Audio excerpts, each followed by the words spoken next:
प्यारे साथियों, आज मैं पुनः आपके सामने रामचरितमानस का एक प्रसंग लेके प्रस्तुत हूँ।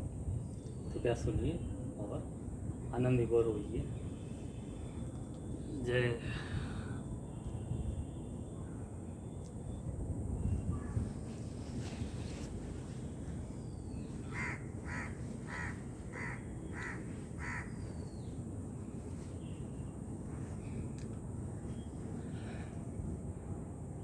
साथियों, इसके पहले वाले एपिसोड में हमने आपको बताया था कि किस प्रकार सती जी का भगवान राम का कथा न सुनना व्यथा बन गई थी। वो अवतारी हैं भगवान जी या साधारण पुरुष हैं, इनकी परीक्षा करने लेने के लिए शंकर जी की बात न मान के गई थी और वहाँ पे उन्होंने देखा कि ये अवतारी भगवान हैं। जब शंकर जी को ये सब पता चला तब उन्होंने माता का परित्याग कर दिया है।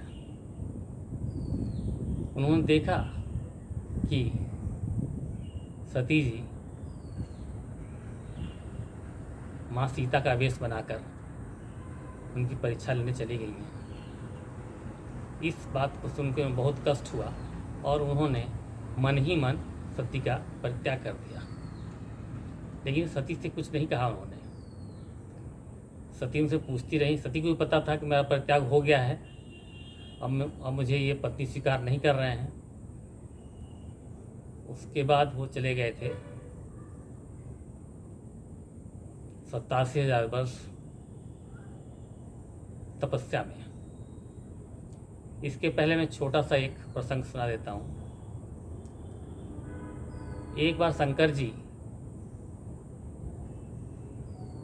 घूमते फिरते वैराग्य होने के बाद, जब सती जी का देहावसान हो गया, उसके बाद घूमते फिरते नीलगिरी पर्वत पहुँच गए।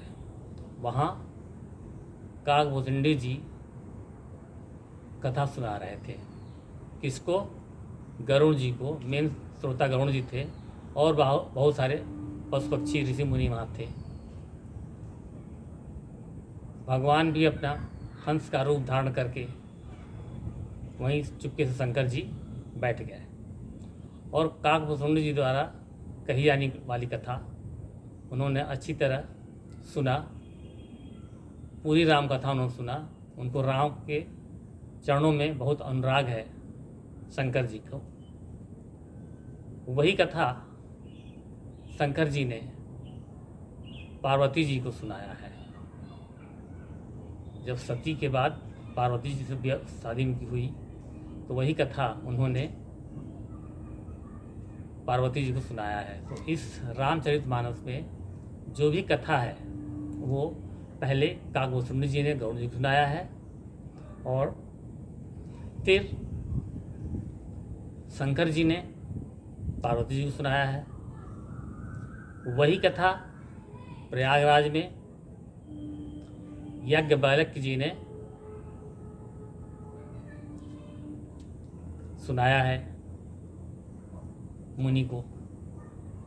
वही कथा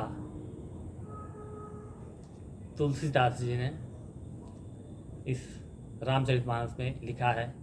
इसके पहले वाल्मीकि जी ने लिखा था। याज्ञवल्क्य जी ने भृगुराज मुनि को सुनाया था।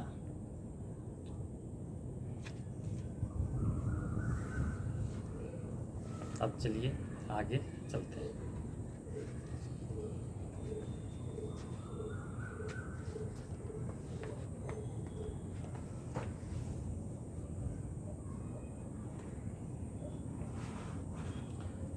अब ब्रजेश कुमारी सती जी बहुत दुखी हैं, वहीं से मैं आज चालू करता हूँ। एहि विधि दुखित ब्रजेश कुमारी, अकथनीय दारुण दुख भारी, राम सिया राम जय जय राम। राम सिया राम जय जय राम। मंगल भवन अमंगल हारी, द्रवहु सुदशरथ अजेर बिहारी। राम सिया राम जय जय राम। राम सिया राम जय राम। दीन दयाल बिरद संभारी, हरहु नाथ मम संकट भारी। राम सिया राम जय जय राम। राम सिया राम जय जय राम। बीते संबत सहस 87, तजी समाधि शंभु अविनाशी। राम सिया राम जय जय राम।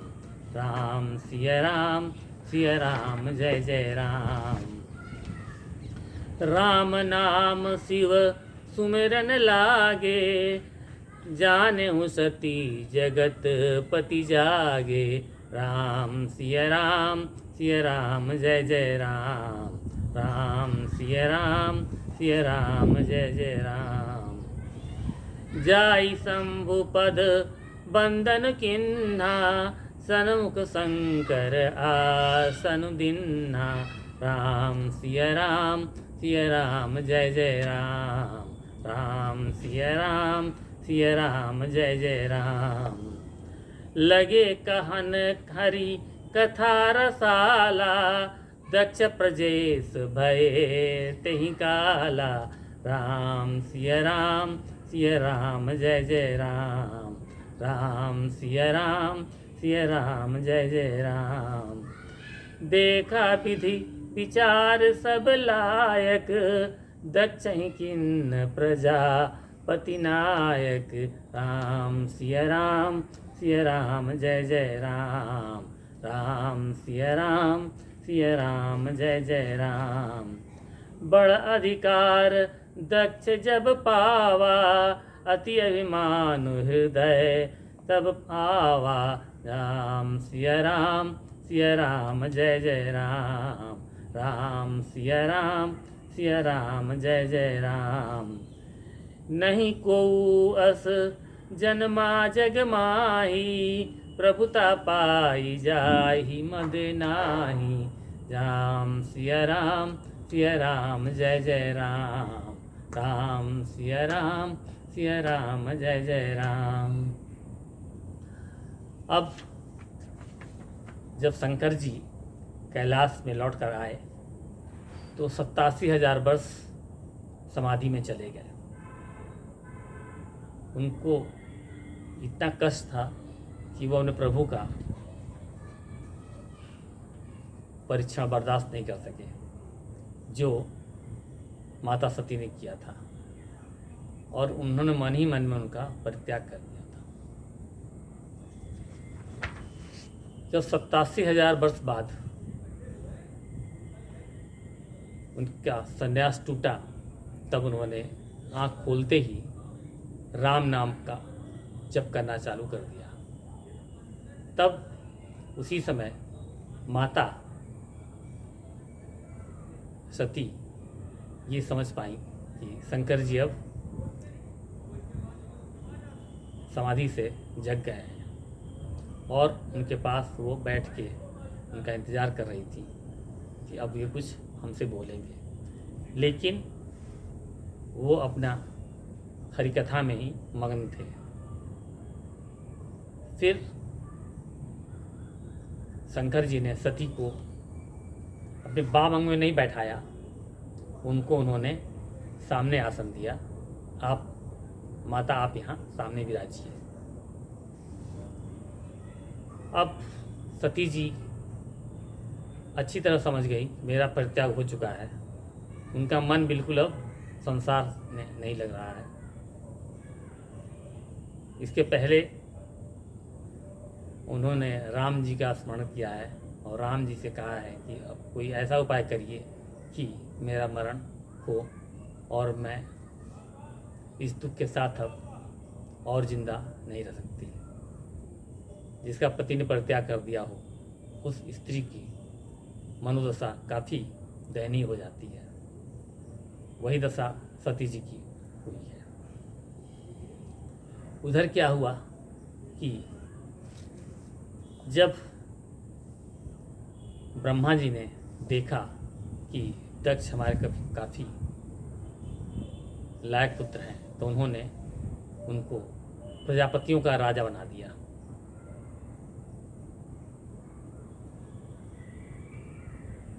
राजा बनते ही दक्ष को बहुत अभिमान आ गया। ऐसा संसार में कोई नहीं है जिसको पद पाकर अभिमान न हो जाए।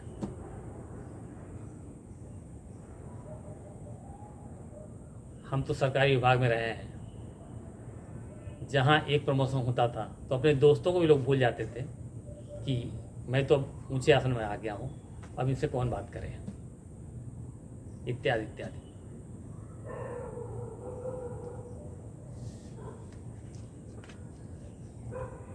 फिर उन्होंने क्या किया, दक्ष प्रजापति ने एक बहुत बड़ा यज्ञ किया।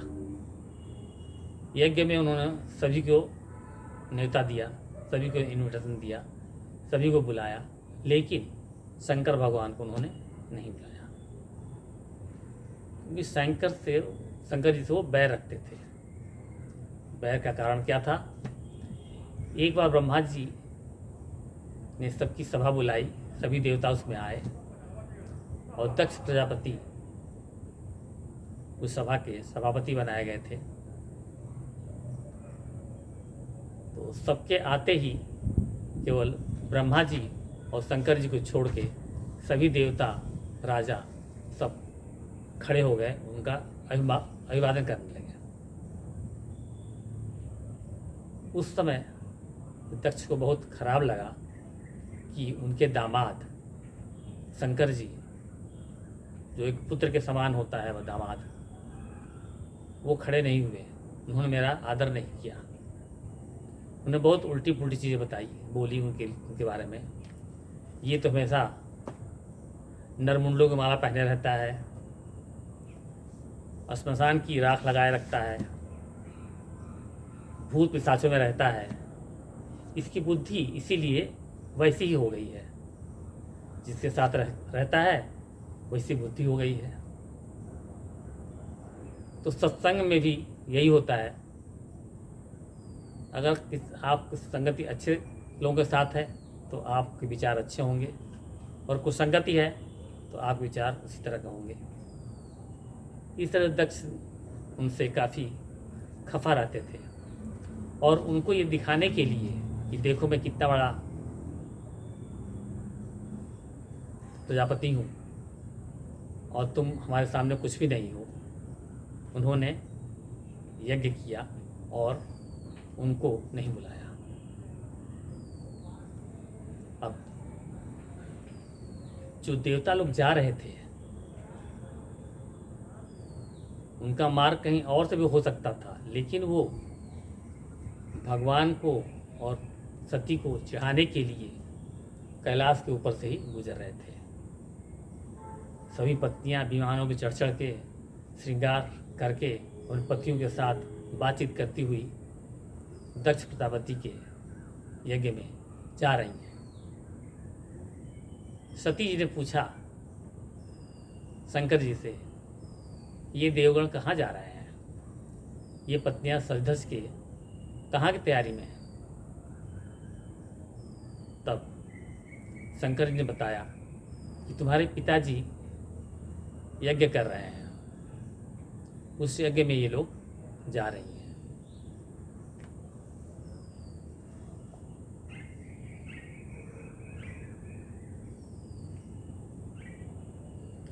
सती बिलोक व्योम अभिमाना, सती बिलोके व्योम विमाना, जात चले सुंदर विधि नाना, राम सिया राम जय जय राम, राम सिया राम जय जय राम। सुर सुंदरी करही कल गाना, सुनत श्रवण छूटहि मुनि ध्याना। राम सिया राम सिया राम जय जय राम। जो सुंदरियाँ जा रही हैं वो गान इतना अच्छा गाना गाते हुए जा रही हैं, इतनी खुश हैं कि मुनियों का ध्यान भी उससे टूट जाए, इतने वो लोग खुश हैं। पूछें तब शिव कहूँ बखानी।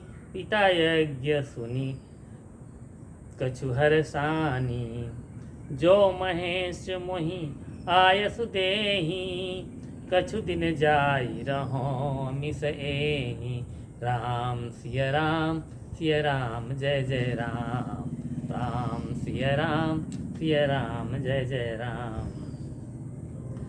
तो सती जी कहती हैं शंकर जी से कि पिता यज्ञ कर रहे हैं, वहाँ बहुत सारी बहनें आएंगी, हमारी सभी नाते रिश्तेदार आएंगे, उनसे मुलाकात हो जाएगी और मैं एक बार माँ से भी मिल लूँगी। तो अगर आपकी आज्ञा हो तो मैं भी चली जाऊँ। अगर आप चल सकते हो तो ठीक है, वरना आप नहीं जा सकते तो मैं अकेले ही चली जाऊँ।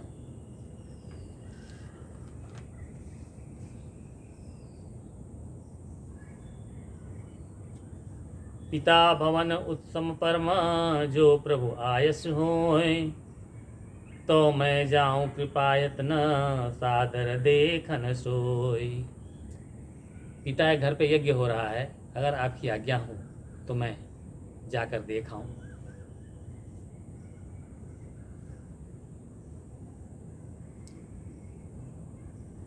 कहे उनीक मोरे हूँ मन भावा।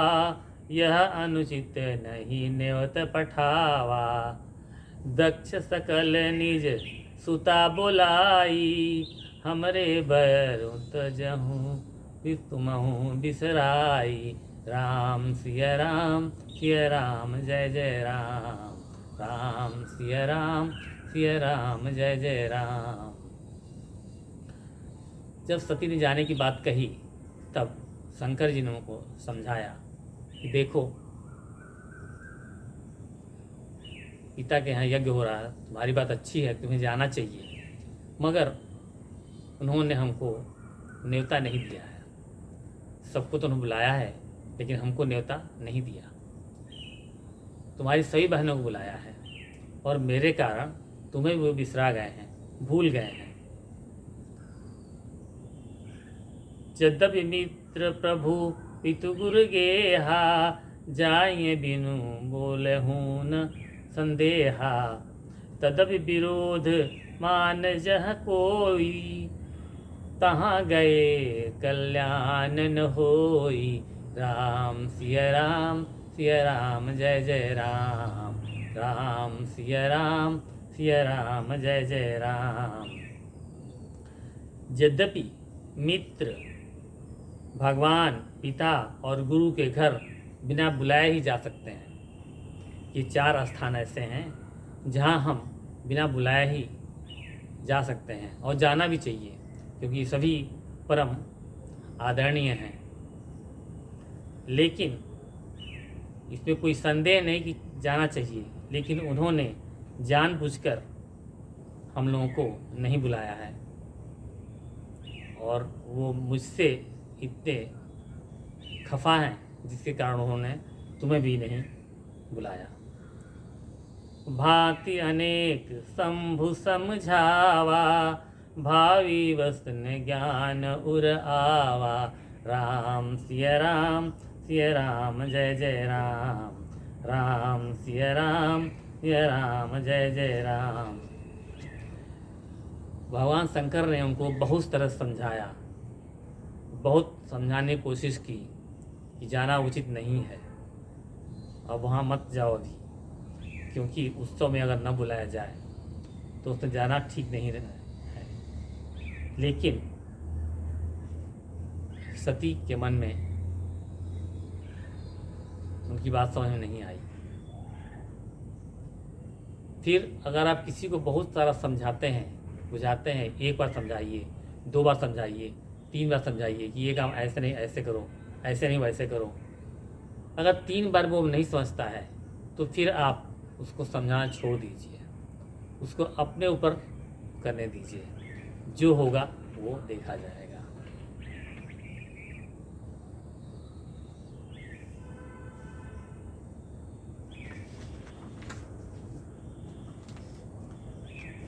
पिता भवन फिर शंकर जी ने कहा ठीक है आप जाइए, मैं तो नहीं जाऊंगा क्योंकि मुझे न्योता नहीं आया है, लेकिन आप उनकी पुत्री हैं, आप जाइए। लेकिन याद रखिए वहाँ आप जाएंगी तो आपको बहुत दुख होगा, आपको वहाँ का जो वातावरण देखेंगी आप उसको संभाल नहीं पाएंगे। लेकिन फिर भी सती जी नहीं मानी, तो उन्होंने अपना 2 गणों के साथ सती जी को भेज दिया। 2 गण साथ किए और सती जी को लेके वो दक्ष प्रजापति के यहाँ पहुँच गए। अब वहाँ पहुँचती हैं तो क्या होता है, पिता भवन जब गई भवानी, दक्ष त्रास काहू न सनमानी। सादर मिल भले ही मिली एक माता, भगनी मिले बहुत मुस्काता। राम सिया राम जय जय राम, राम सिया राम जय जय राम। जब वहाँ अपने पिता के घर पहुँची तो क्या देखती हैं कि कोई भी उनसे बात नहीं कर रहा है। दक्ष प्रजापति ने सबको मना कर रखा था, जितने लोग वहाँ सभा में थे और घर के जो भी लोग थे, अगर वो आएगी तो कोई बात नहीं करेगा, क्योंकि उसका घमंड मुझे चूर करना है। पार्वती सती जी वहाँ पहुँचती हैं और देखती हैं कि सब ना मुँह फुलाए फुलाए बैठे हुए हैं, कोई उनसे बात नहीं कर रहा है, पिता तो पूछ नहीं रहे हैं। लेकिन एक माता ही ऐसी होती है जो बच्चों के लिए एक अलग ही विचार रखती है।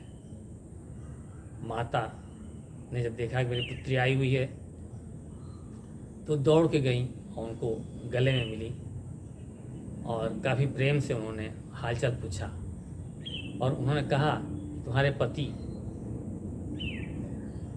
को नहीं बुलाया उन्होंने, इनका दिमाग फिर गया है, तुम्हारे पिताजी बिल्कुल अभिमानी हो गए हैं। माता मिली, उसके बाद बहनें भी आके मिली। जब माता जी को देखा कि माता जी मिल रही हैं, बहनें ही मिली और बहनें मुस्कुराते बहुत मुस्कुराते हुए मिली। अगर मुस्कुराते हुए कोई मिलता है तब तो ठीक है, लेकिन बहुत मुस्कुराते हुए कोई मिलता है तो समझ लीजिए वो आपके टांट कर रहा है, आपको ईर्ष्या बस वो बहुत मुस्कुरा रहा है। बहनों का ये था कि देखो हमको तो बुलाया है, तुमको नहीं बुलाया, तुम्हारे पति के कारण तुमको भी नहीं बुलाया, तो समझ लो तुम कहाँ स्टैंड करती। दक्ष न कुछ पूछी कुशलाता, सती बिलोक जरे सब गाता।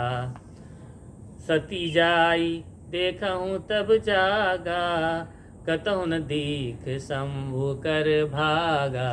राम सिया राम जय जय राम, राम सिया राम जय जय राम। जब सती जी पहुँची तो दक्ष जब देखा उनको तो उनका पूरा शरीर जल गया, यानी क्रोध के मारे वो अपने आप को लोग गर्म हो गए। ये कहाँ से आ गई, हमने तो बुलाया नहीं था, लेकिन फिर भी आ गई। लेकिन सती जी ने उसका कोई बहुत ज़्यादा ध्यान नहीं दिया और उन्होंने अपनी माँ से पूछा कि माँ अगर आपकी आज्ञा हो तो मैं ज़रा यज्ञ घूम के देख लूँ। माता जी ने कहा कि अच्छा है, जाके घूमो देखो। तो अपना यज्ञ में चारों तरफ घूमती हैं। घूमते घूमते देखती हैं कि शंकर भगवान के लिए कहीं कोई स्थान नहीं बनाया गया है, उनका कोई भाग यज्ञ में नहीं रखा गया है। इसको देखकर सती काफ़ी क्रोधित हो गई।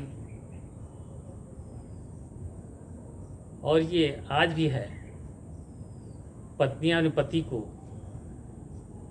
कुछ भी कह लें, कुछ भी सुना लें, कुछ भी कोसती रहें, लेकिन अगर मायके का कोई भी आदमी पति की बेइज्जती कर दे तो उनको वो बर्दाश्त नहीं होता है।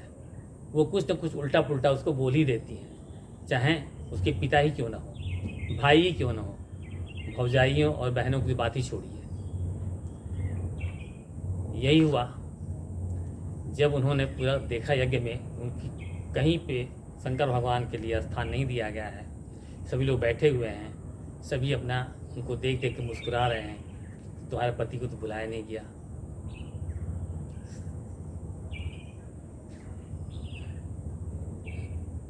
तब चित चढ़ऊँ जो शंकर कहूँ, प्रभु अपमान समझी उर्दहूँ।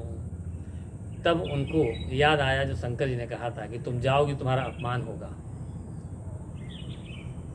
और इस बात को सुन के उनका शरीर पूरा कांपने लगा, शरीर पूरा जलने लगा।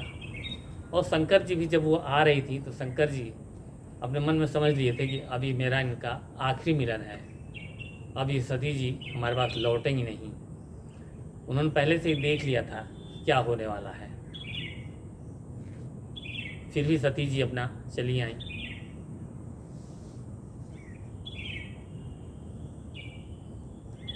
और काफ़ी जोर से उन्होंने गुस्सा दिखाया। शिव अपमान न जाय सही, हृदय न होई प्रबोध। सकल सबई हटी हटकी तब, बोली बचनस क्रोध। सुनौ सभासद सकल मुनिंदा, कही सुनी जिन्ह शंकर निंदा। राम सिया राम जय जय राम, राम सिया राम जय जय राम। उन्होंने कहा सुनिए सभी सभासदों, सुनो, जिसने शंकर की निंदा सुनी है या कही है उसको मैं माफ़ नहीं कर सकती। सो फल तुरंत लहब सब काहू, भली भांति पछताब पिताहू। पिताजी आप सुनिए, भली बात सुन लीजिए, आप बहुत पछताएंगे। आपने जो मेरे पति का अपमान किया है उसके कारण आपको बहुत पछताना पड़ेगा।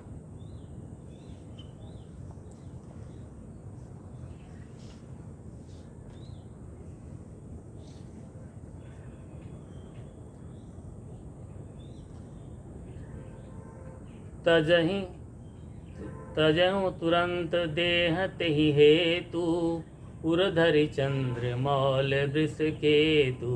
राम सिया राम जय जय राम, राम सिया राम जय जय राम। इस तरह उन्होंने सभासदों को, पिताजी को, सबको डांटते हुए और अपना बैठ गई और समाधि में, और उनके तन से ज्वाला निकलने लगी और वो सती हो गई, जल गई। सती मरम सुनी शंभुगना, लगे करन मख खीस। यज्ञ विध्वंस बिलो की भृगु, रक्षा किन्ह मुनीस। जब सती जल गई, यज्ञ भ्रष्ट हो गया, तो जो गण गए थे वहाँ पे दोनों, वो काफ़ी उत्पात मचाने लगे। सब जो भी अग्नि सामग्री थी सबको अपना उन्होंने नष्ट भ्रष्ट करना चालू कर दिया। और वहाँ जो भृगु मुनि थे जो यज्ञ करवा रहे थे, उन्होंने किस तरह उसको संभाला, लेकिन वो उनके गणों के संभाल नहीं पाए और यज्ञ जो है विध्वंस हो गया। सती तो नहीं रही और यज्ञ विध्वंस हो गया। समाचार सब शंकर पाए, वीरभद्र करि कोप पठाए। राम सिया राम जय जय राम, राम सिया राम सिया राम जय जय राम। जब शंकर जी को ये समाचार मिला, किसने बताया? नारद जी ने। आज तो मोबाइल है, मीडिया है, सब तुरंत खबरें फैल जाती हैं, पता चल जाता है कहाँ क्या हो रहा है संसार में। उस समय केवल नारद जी ही थे जो तीनों लोक में घूम घूम के यहाँ की बात वहाँ, वहाँ की बात वहाँ, वहाँ की बात वहाँ, सब जो है पहुँचाने का काम जो था। उनको नारद जी को श्राप मिला हुआ था कि आप कहीं एक जगह टिक नहीं सकते हैं, आप हमेशा जो है घूमते रहेंगे, चलते ही रहेंगे। वो अपने बीड़ा लिए हुए और पूरे तीनों लोक में 14 भुवन में घूमते रहते थे और सबको खबर देते रहते थे। तो उन्होंने जब जाके बताया शंकर जी को कि ऐसा ऐसा हो गया है और सती जी ने देह का परित्याग कर दिया है, तो शंकर जी बहुत क्रोधित हुए। उन्होंने तुरंत अपनी जटा जमीन पटकी और उसमें से वीरभद्र उत्पन्न हुए। वीरभद्र को उन्होंने आदेश दिया कि जाओ प्रजापति के यहाँ जाओ और पूरे यज्ञ को नष्ट भ्रष्ट कर दो और प्रजापति को भी मार डालो। सती मरत हरि सन बरु मांगा, जन्म जन्म शिव पदम परागा। राम सिया राम जय जय राम। राम सिया राम जय जय राम। जब सती मरने लगी तो उन्होंने कहा कि किसको बुलाया जाए, तो वो शंकर जी को बुला सकती थी, लेकिन उन्होंने समझा कि वो तो मेरा परित्याग कर चुके हैं, वो मुझे नहीं अपनाने वाले हैं। फिर उन्होंने भगवान राम को स्मरण किया और उनको बुलाया और राम जी से कहा, क्या कहा?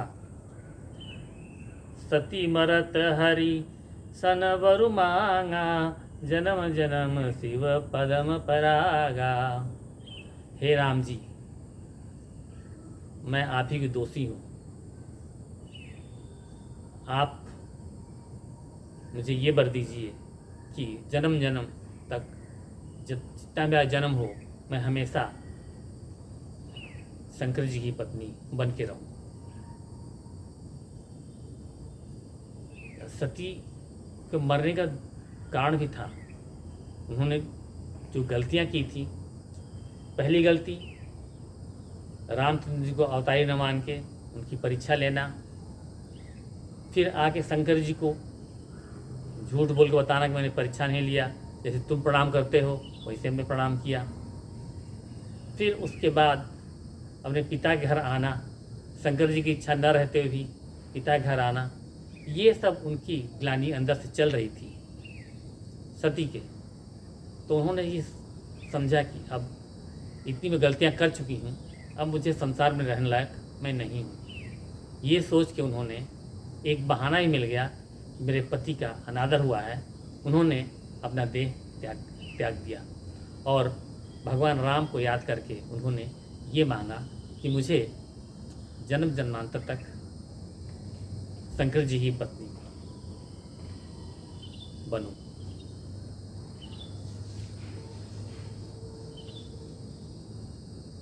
इधर वीरभद्र आए हैं और पूरा उन्होंने भ्रष्ट कर दिया, उनका पूरा ख़त्म कर दिया जो भी था यज्ञ, और दक्ष प्रजापति का गला काट देते हैं, उनको भी मार डालते हैं, उनका शव जमीन में पड़ा हुआ है। जब ये बात पता चलती है ब्रह्मा जी को और विष्णु जी को, तब वो दोनों यहाँ पे आते हैं और देखते हैं और सब बात समझ जाते हैं कैसे कैसे क्या हुआ है। वो दोनों शंकर जी के पास जाते हैं और शंकर जी से प्रार्थना करते हैं और कहते हैं कि यज्ञ तो पूरा होना चाहिए, क्योंकि ये यज्ञ जग कल्याण के लिए था। तो आप कृपया चलिए और यज्ञ को पूर्ण करवाइए। क्योंकि उन लोगों ने, जो उनके गण थे, उन्होंने भृगु जी की दाढ़ी उखाड़ ली थी और जो राजा उसमें हंसे थे, जो उन्हीं लोग हंसे थे, उनके दांत तोड़ के 3200 तोड़ दिया था। इस तरह से काफ़ी उन यज्ञ को विध्वंस किया था। शंकर जी और औढ़दानी हैं, थोड़ी ही बात में प्रसन्न होने वाले हैं। यद्यपि सती जी का देहावसान हो गया था, लेकिन फिर भी वो यज्ञ पूरा करने के लिए ब्रह्मा और विष्णु जी की बात मानकर वहाँ आए और यज्ञ को पूरा कराया गया। और जो दक्ष प्रजापति थे, उनका सर कटा हुआ था, तो एक बकरे का सर लाके उनके सर में लगा दिया गया, फिर वो भी जिंदा हो गए। इस तरह से ये प्रसंग यहाँ अंत होता है। फिर अब अगली बार ये कहाँ जन्म लेती हैं सती जी, वो कहानी होगी कि हिमाचल के यहाँ जन्म लेती हैं पार्वती जी के नाम से, और फिर शंकर जी से कैसे विवाह होता है, ये प्रसंग आएगा। अभी जो प्रसंग सुनाया है आप, ये रामचरितमानस के बालकांड में लिखा गया है, और यही प्रसंग same to same Shrimad Bhagavat के चौथे स्कंध में भी इसका वर्णन किया गया है। जय शंकर जी, सती जी, आपकी कृपा से सबका कल्याण हो।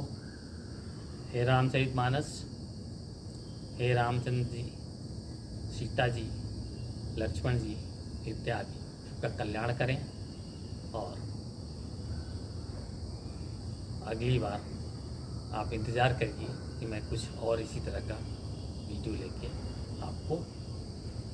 आपके सामने प्रस्तुत हूँ।